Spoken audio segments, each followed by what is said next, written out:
Welcome, my rising redeemed relentless warriors. I'm Icarus, and this is the After the Fall show, the place where lives are shared, falls are felt, and rebirth is forged in fire. And today we're going to be talking about dyslexia, something that personally I've been through in school. And I've always thought was one of the snags, one of the bushes that could have caught my clothes and helped me back in life. But I found a way through it. And I'm so happy to say that someone caught my eye when I was browsing online just a couple of days ago. And it's my guest today to talk about the exact same topic with another lived experience to show people that you're not alone in this world when it comes to the trials and tribulations of having things like dyslexia within systems, worlds, practices, and processes that try to stop you progressing, but it's all in the confidence you have going forward. Ellen, thank you so much for coming on. Welcome. Thank you. It's an honor to be here as your guest. Listen, should we just jump straight into it? I think this is going to be something that if anyone's listening with not just dyslexia, but probably with any children or personally with any kind of sort of special educational needs, because my own son has autism and ADHD as well. And I see mirrors in some of the struggles in the education system. So do you want to jump back into your own life? And we'll start with the first question, which is who were you? So can we go back to many years before you kind of got to a point when you kind of started a journey of change and explained to the world what life was like? Sure. So my dyslexic journey actually started very early. I lived in a New York City suburb, actually in an affluent community, which had good school systems, but this was in the 70s. And, we've progressed on the beliefs and understanding of dyslexia, but back then it was pretty bad. So originally I was diagnosed as ambidextrous, which is interesting in itself, and that warranted further testing. But before I dive into that, the belief system at the time, which has been debunked since then, is that if a child was ambidextrous, they didn't yet develop a dominant eye. And if they didn't develop a dominant eye, they couldn't track words across the page. So they wanted me to first develop a dominant eye and figure out which hand would be slightly dominant. And they actually held me back from learning to read for 2 years. Wow. So that's how we got started. It's funny. It's very interesting. Your dominant hand thing and ambidextrous. It's a bit like I think when you've got things like autism and stuff now, when they say that you have a hyperflexivity like in bones and things. I was similar, that they gave me a pencil with a triangle wedge, and they used to make me try each hand, and I can write badly with both hands still to date because they couldn't see what the reason was. So that's really interesting. I thought that was something that was just personal to myself growing up. It's fascinating. Sorry, carry on. No, it's great. And actually, you're the only other person who I've talked to who's had a similar experience. So I wonder how common that is among people who are dyslexic. So that would be something interesting to research. But to kind of move forward in my story, so I'm at 6 or 7 years old at the time. They do further testing and they determine that I'm dyslexic. And they actually sat my parents down at a parent-teacher conference and said, you need to accept this reality of your child. She might finish high school. College is out of the question. You really need to focus on finding a husband who will take care of her, because she's not going to have a career. Yeah, pretty awful. So that is how I entered into so young. The schools. Yeah. It's just ridiculous. And by today's standards, I hope that an administrator who says that would be fired, because you have no right to condemn a child like that. It's crazy. And here's the thing: is they were ignoring parts of my test results. So I was given the WIS test, which is the Whistler Intelligence Test, and there are different components to it. And in abstract reasoning, I scored in the 99th percentile. In logic, I scored in the 98th percentile. And I scored an IQ of something like 115. And at that point, the average, I believe, was 80. So they didn't even take that into account. It's like, okay, so I'm walking into this education system that's already written me off. And fortunately, my parents just said, no, we're not going to accept that. That parent-teacher conference ended with my mother pounding her fist on the desk saying, I refuse to allow you to condemn my daughter. So they did everything they could to support me and, helping me with homework, getting me tutors, being involved with teachers. They checked every box. But unfortunately, we were up against an education system that believed I was worthless. And I got that message. That message was very clear. It's amazing. If you think about progression of time now, we assume, because I was an 80s child in my sort of primary years, my early years, and then into the in the 90s in my teenage years. But you like to think these things progress and change. But again, that sounds very similar to my experience where I was judged based on the tests. They said, do some jigsaws, do this, do that. Right. Couldn't read, etc. Was told I couldn't read very well, told I couldn't write very well. And again, I'm going to use a bad word now, but he's dumb, right? This kid's not clever. Right. But the Right. same thing, my logic scores were off the charts, and my observational skills generally around the room. Like I knew what everyone was doing, and but I think now we assume that, I think the way dyslexia is probably handled it, we assume is different. But in the UK, I'm not sure what it's like where you are now. For children, it tends to be a lot of focus on autism and ADHD. You don't tend to hear dyslexia here very much anymore. So I Interesting. wonder how what's it like there? Do you still hear that now as much in the US? It's, I'm not a parent, so I don't have a child in the system. Yeah, So I don't have a lot of exposure to what is happening right now.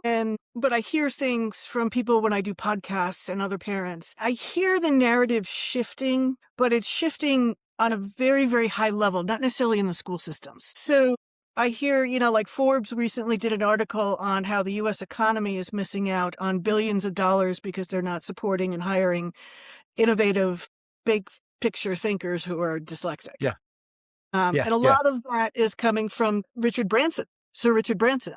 So he's a huge advocate, and he started an organization called Dyslexia U. So there's a big push to kind of flip this narrative, which I think is really important. But I think that is going to take time to filter down to the education system. I live in Colorado, and I do know that Governor Polis has proposed, and I don't know the status of this, but I know there's a proposal out there to screen all children in Colorado public schools for dyslexia. So that's a very interesting proposal. We'll have to see, how that plays out, but that could be a huge opportunity.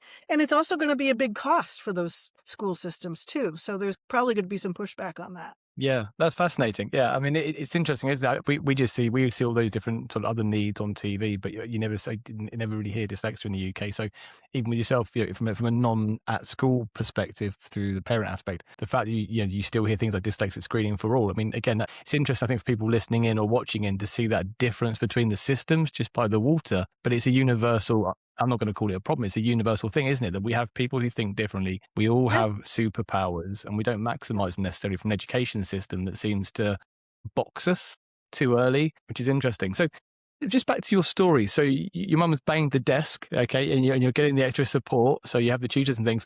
But what was it like inside you at that point? If you were to sort of like open the box of you and you're sitting at home alone, no one's there, how did you feel? Well, every day was a battle. I had to work 2-3 times harder than every other student. I had very low self-esteem. I was constantly getting that message that I was less than and brain damaged. And it was just awful. Yeah. And here comes my friend. Hi, buddy. I really struggled. The classroom was, to me, a dangerous, hostile environment because I wasn't supported. And then I also had to deal with bullies. That was actually going to be one of my two next questions. The bullies in regards to peers, but the bullies in regards to staff, because I had experience of both. How did you see both of that? What was a day in the life like on both of those aspects from a treatment perspective? For me, it was mostly the students, and then it was some administrators who were just convinced that I was going to be in this box of being dyslexic and what that meant to them, rather than giving me a chance. But the peer bullies were awful. They were awful. And it went on for years. And it got to the point where my parents had to get involved with the other parents. Fortunately, they knew each other. But these children were vicious, and they were. Is there an example you can share of something that they might do? It may be something that other parents might hear as familiar background. Yeah, that's a great question. And it was a lot of, oh, you're stupid, you're broken, you can't sit with us, you're not good enough. There was definitely some slapping up the side the head, and, there were some physical things that were going on also. But it was just total being shunned and second-class citizen, and just a lot of verbal attacks that were, like I said, really, really vicious. It's eroding, isn't it, on your you? It is. And then so you're fighting on a couple different fronts. You're fighting for, to survive in the classroom academically and to learn. And then you have your peers who are literally attacking you. It's just a really terrible situation to be in. I think it's a bit, would you say it's fair to describe it? It's almost like being in the penal yard, so like in the prison system, because you've Yeah, got all the other people who may not physically be as big as you, but you have a weakness, and children love to expose a weakness, don't they, for the laughter of the peers or positions of powers. And I think dyslexic children, at least my exposure, and it sounds like the same for yourself, yeah, were an yeah, easy target for that because, you weren't going to get that support back in by the school. exactly. I agree with you 100%. Yeah, and and then the other part of that too is when you have to go out to other classrooms to do individualized help or, resource rooms. Now you're different than your peers. Did you get extra activities at school to do to try and help you with handwriting or anything like that? I did. I did have some one-on-one help in a separate classroom, but that was the dumb kids classroom. Yeah, I was going to say, so in my school, they used to make me in the morning sit outside the head teacher's room on a single desk, and I would have, when everyone else was doing reading time for 20 minutes every day, I'd have to do just cursive writing, like doing the C's. But that Hmm. desk, the rest of the day, was the naughty kids' room. So the way that my peers saw me was the dumb kid in the morning didn't get his time because he had to catch up. And then Right. and you're in the naughty seat in effect. So there was a grey boundary between those two in that early stages, which again just makes you a target, doesn't it, for children? It does. Absolutely Yeah. makes it target. Yeah. So when was the point when, for your own journey then, if you imagine, I always talk about the sun as Icarus and getting near it. So it sounds like for you, the sun at that point was almost two things. One, there's the sun that supercharges you, like Superman when he flies up to the air to recharge after kryptonite, right? You have a superpower being dyslexia, Mm. which, does allow you to think differently. Yes, you may not be able to do something with your hands to the level of someone at that point, of a master, scribe or something, but you could do so much more. But if you look at the sun as something that impacted you, so those moments when you felt, you were different, you're being treated different by peers and things, when did it hit you personally? So outside of support from your parents and things, when did it hit you personally when you went, I need to change something now because I'm not going to put up with this? Unfortunately, it took me decades. So what happened was I did go on to college. I did get a bachelor's and a master's degree. But Nice. despite all of those accomplishments, I still had that low self-esteem and could never really give myself credit. I was just lucky or I fought through it. But here's where it really affected me was that with that low self-esteem, I became, especially as a woman, I became a target of predators. So I had two stalkers, managed to get rid of both of them. And then fast forward, when I finally got married, I married a narcissist. I got duped. And he targeted me. And I absolutely believe this, that he targeted me because I was a low self-esteem, low self-worth woman. I was married for 6 years, psychological abuse. We had an incident of violence. I had to plan and plan. I got out safely, obviously. And a lot of women don't. And that's just Yeah. still true. But I made it out. And then I was so traumatized that I realized I needed to take a good, long, hard look at myself. I actually reached my surrender point, which is something that happens a lot in the recovery community. A lot of people talk about that.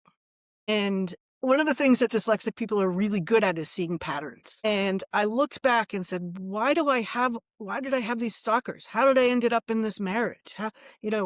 Why am I constantly having these managers who are just jerks and narcissists? And, why is this happening to me? I don't understand. And I was willing to do whatever it took to figure that out and to heal because I knew that if I didn't, it was going to keep continuing. I was lucky to get out of that marriage alive. And if it continued to happen, I might not get out. I might not survive next time around. Yeah. Can we unpick something, well, a couple of bits from that? Because I think there's some really powerful messages that people listening may or may not pick up on, if that makes sense. And I think one Absolutely. of them is, first of all, I am going to click the cheer button because the fact you went to do a master's, the thing that I think a lot of people, if they see the word dyslexic in a description for this, will think is educationally it was a struggle, but you beat that before Mhm. you beat the consequence of life from it, if that makes sense.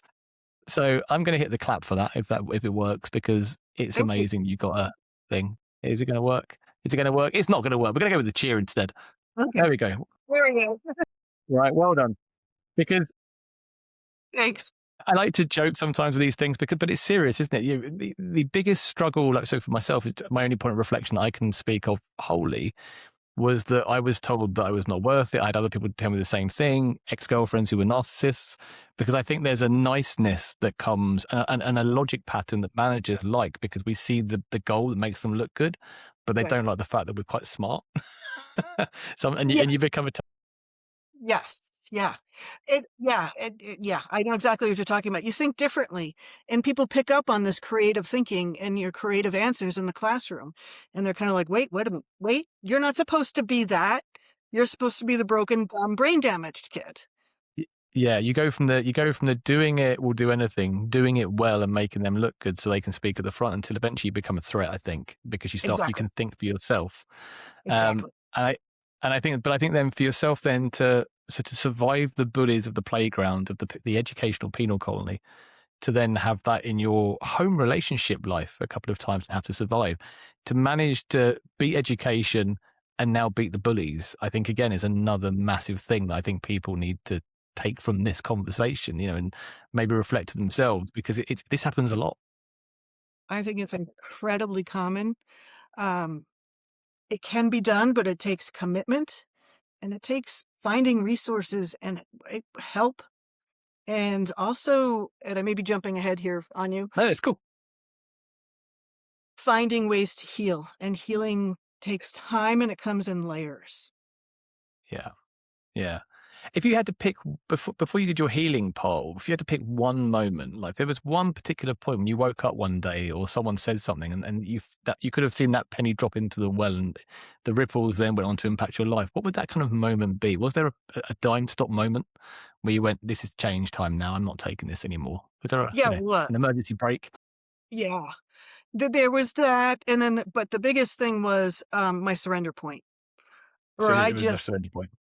I just looked up at the sky and I said, I don't know what else to do. I'm turning myself over to a higher power, and I need help.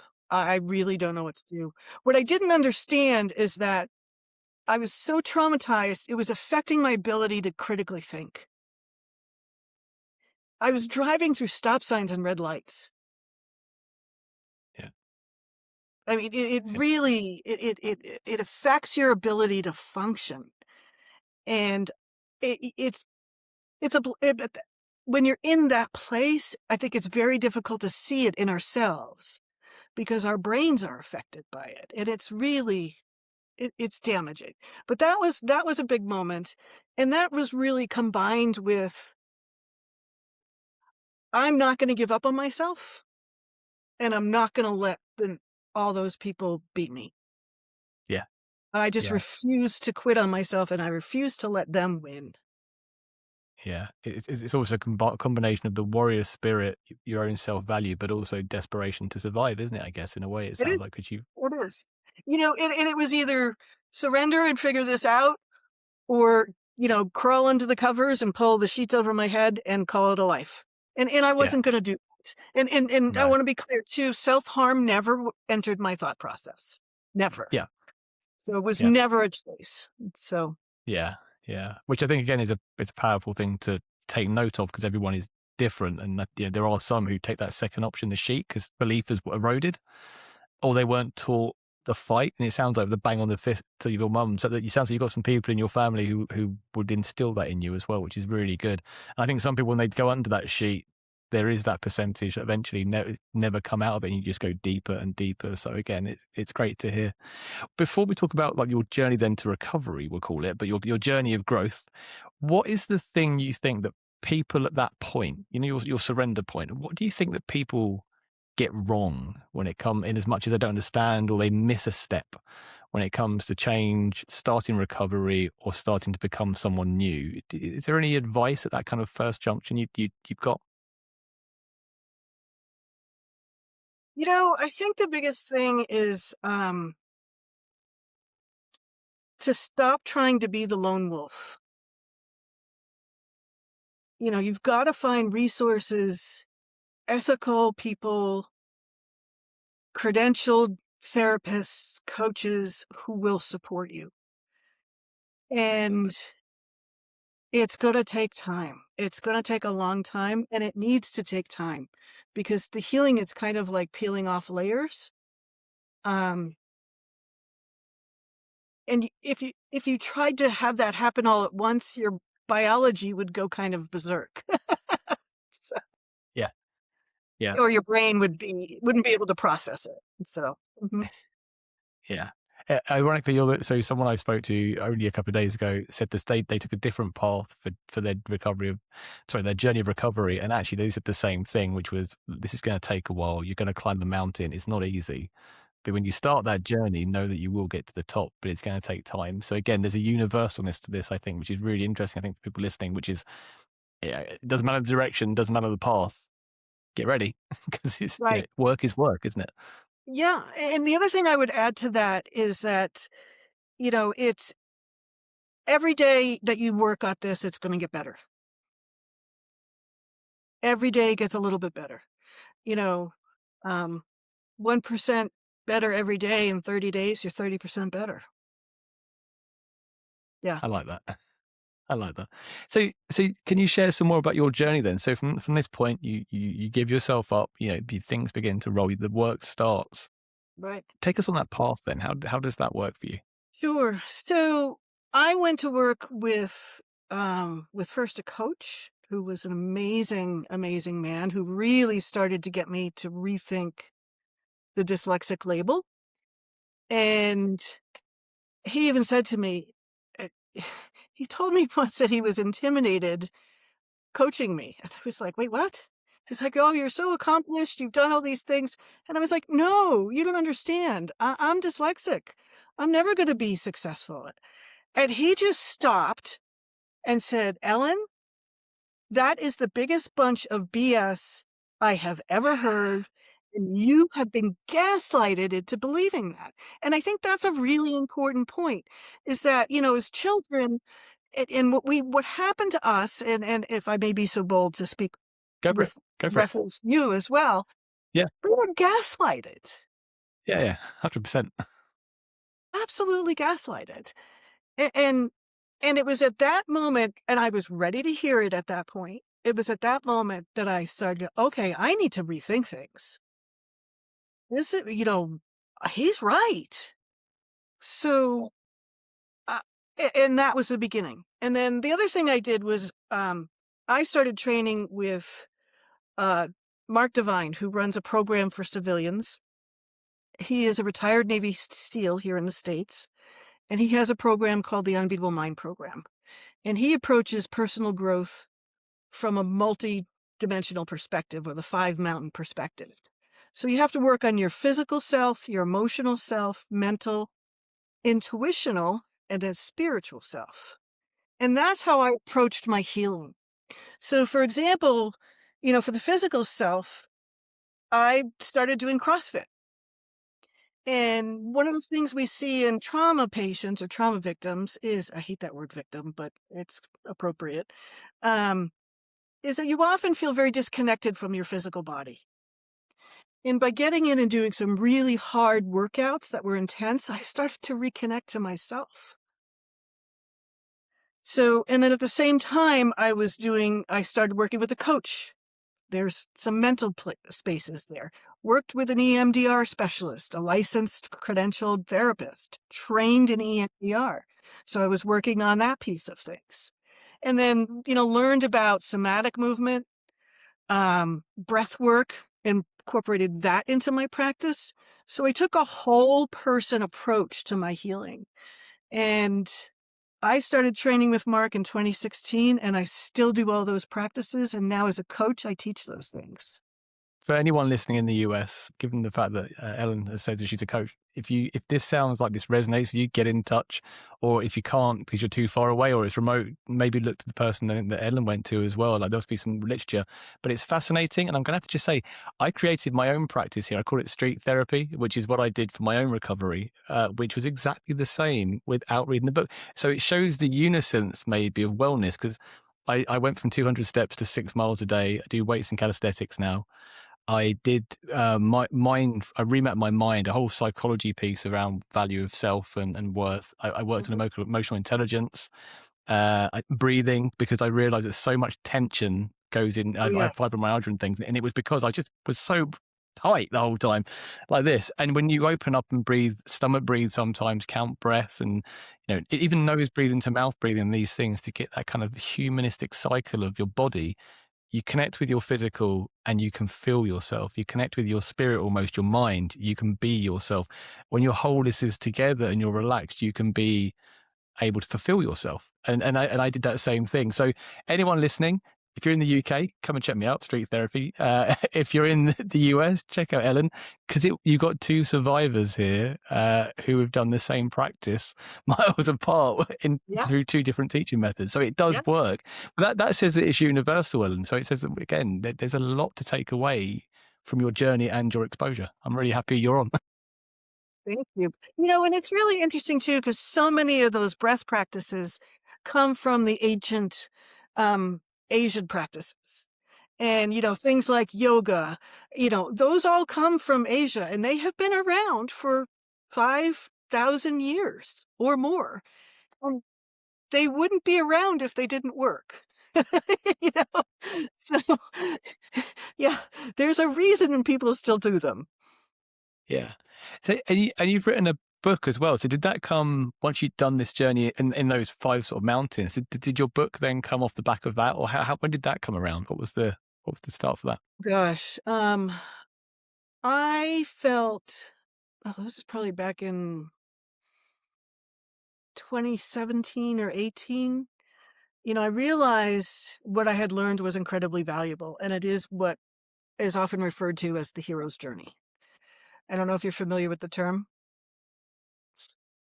from Joseph's Campbell, um, uh, theories or studies would probably be a better word. And the last part of the hero's journey is the triumphant warrior brings back what they learned to their tribe. And, I'm guessing you probably feel this too, but there's a strong sense of responsibility that I feel that I have to share this with people because I did it and it matters and Yeah, it's important. And a yeah. lot of people can learn this and learn how to not just heal after they survive something, but they can learn to thrive again. Yeah, 100%. Well, so it's basically the hero's journey. I mean, I love that. But one of the reasons that I think a lot of people do this, and I think it gets mistaken sometimes, there's a broad difference between self-publication for presence and for return on, well, I did this, look at me, versus the hero's journey as you speak about, which is doing it for the world, right? The whole, you do it for those who are suffering. They're all part of the world. They're all part of our one tribe. And I love that. And I've done the same. I've written a book, slightly different title. It's called The World is Fucked, but you don't have to be, because I just punch it out there. Well, And yours is called, do you want to go for the name? sure, it's disempowered, but the DIS is crossed out. Which I love, because in my own post, I used to say the fact that your disability is just us letting our brain tell us we don't have abilities. Mhm. And your book is, that's one of the things that when I saw Thank you. that book and I went online, took a look at the synopsis and stuff, I'm going to go and buy a copy myself to read, because I love the title and I love the journey you've been on, not just from familiarity, I can't say it, but because I think, again, it's a universal thing. And I don't think it's even dyslexia bound. I think this is life bound, the things. Because like you say, these practices have been there for a long time and it helps everything. It does. It does. Well, thank you. Perfect. The other thing is, I also like your thing you say about going from striving to reviving, striving to thriving. So I have a quote you'll see on my website, which is strive, revive, thrive, because I think, again, we all do the V-shaped arc in this and then have to try and put ourselves back. If you imagine you were me, right? So you're Icarus right now. You have a lovely set of wings on. This is a question I ask to everybody. So I like to think that everyone's got a set of wings. And the Okay. premise behind it is that we have these wings that are tattered, and it's all the things that every bully you met in the classroom, every person that said you can't, tatters your wings and your feathers. And then everything you've done in your journey now replaces one with the feather from a phoenix. It's the fire of wisdom, the power and passion that gives you that self-respect, right? So imagine yourself there now with this flaming set of wings. If you were going to take one feather out, so this is one nugget as a gift of power, guidance, a tip, wisdom that you could hand to someone anywhere in Mm. this world who's watching or listening to this, to put into their wings, to be the spark to help them, that first truth, what would you give to them? What would you tell them? What a great question. I think I would tell them, don't be afraid, because at some point, the healing to thriving journey, I mean, at first it can be a little scary because you don't know what you're going to uncover. But if you're taking on this journey, you're usually a pretty good person fundamentally. And at some point, that journey transmutes from healing into self-discovery and really finding out who you are at a spiritual level. And that's when things get really interesting and really exciting. That's great. And for anyone who wants to find your book, where is your book available? Well, I have a website, and it's ellenbusch.com, which is pretty easy to find. But I'm on Amazon. It's also available in an Audible version because a lot of our audience is dyslexic and don't always like to read. And we all know some of us still are challenged with that. So I have the audiobook as well. But it's on barnesandnoble.com, on Amazon, Audible. And if someone from listening to the show today did want to reach you and get in touch about some coaching and things, is there particular aspects you cover? Is it the whole range of things that you've been through, or is it particular aspects you kind of specialize in? Well, it's the Five Mountains program. I'm trained in Mark Devine's Unbeatable Mind operating system, if you will. And we have a whole host of tools. I don't specialize in a specific trauma or difficulty because the Five Mountains and all of the tools that we have available can be used universally, to whatever challenge you're facing or whatever Okay, it is you perfect. want to change in your life. So I'm easy to find right through my website. Perfect. Yeah. Great. I wanted to make sure we recovered that again because I think it is something that people need. We need journeys, we need stories, we need honesty, we need rawness. And I Sure. think through the journey you have, through the aspect of your previous relationships and so the survival part, overcoming that, I think Yeah. there's a lot of people will be listening to this saying, I need to speak to this person because I've Yeah. done that. That's me. So I hope that someone contacts you. Okay. I'm going to close it for now. But listen, this has been really good. Thank you for being so transparent and honest and sharing your journey the way you've done it. I Thank know you. it's going to help people. And to anyone listening in, I don't tend to speak so much in my own my own podcast to talk to people. I like the guest. The reason I have today is I find it difficult not to because I think Ellen is the first person I've met on an interview where I've been talking to someone and I've done it myself. And I've gone, that's me. Yeah. Which I think is great though, because it's a human thing, isn't it? I think there are lots of people out there, whether you know it or not, may have dyslexic traits because you can have traits and not have, not be fully caught in the system of the catch and say you have this thing. And I think people struggle. So if you've been listening to this, if you've heard anything that you go, I do that. Do you know what? There's 3, 4, 5 things. Someone's chiming a bell here. There's nothing wrong with looking into if you do or you don't. It doesn't change you as a person if it's later in life and you discover this, but there's a lot of power in knowing your true self. And dyslexia, autism, ADHD, anything, they are superpowers that sometimes I think the world should look at us and say, actually, we need you, because more scientific study is saying that people with these conditions are needed to keep the world a safe and beautiful place. So my name's Icarus. Thank you so much. Ellen, do you want to say anything before you go? I just want to say thank you. And yes, it's the power of human connection. And when we can see ourselves in others, that's really important. 100%. This is the After the Fall show. Thank you so much. Have a great day, everyone. And don't forget, you are worthwhile. Icarus out.